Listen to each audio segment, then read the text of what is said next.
My name's Carly. I'm 40 years old and I was diagnosed with myeloma on the 14th of November 2018.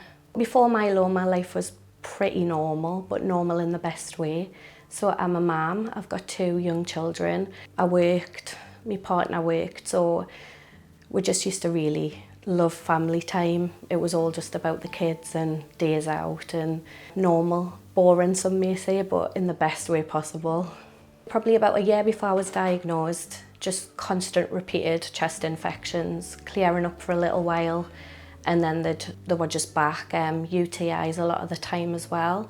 And then the fatigue hit, and you think of fatigue and you think tiredness, but it is so much more than just tiredness. Legs were like lead weights, the stairs felt like I was climbing Mount Everest. It was just not normal, to the point where that was when I'd said it's time to see the GP and say something more is going on than these infections, this is just not right for me.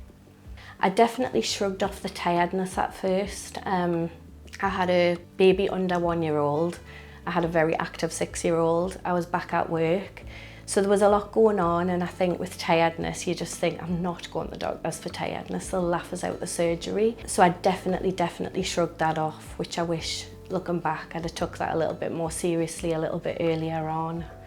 There's a lot of younger people affected, but I know, and my GP will admit it, they just would not look at a 34-year-old, which is what I was at the time, and think an infection, like anemia, tiredness, they weren't thinking myeloma. So I think without that blood test, and me asking for a blood test, it wouldn't have been caught when it was. It would have probably been another year of back and forth because of my age as well. I'm a big advocate for saying just be body aware.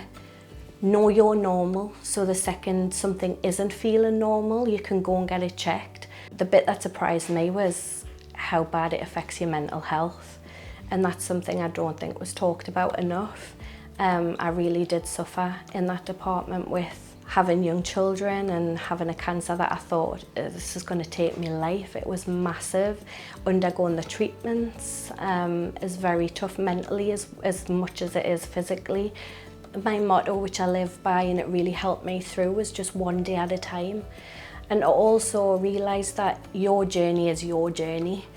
I used to compare myself a lot to other people online who were kind of going through the same treatment, and I'd think, how's she out on a walk, how's she running, and I can't walk up the stairs, and it used to make us feel so bad. But now I realise that's their journey. You know, we're all so different. So just one day at a time, and don't compare yourself to anybody else.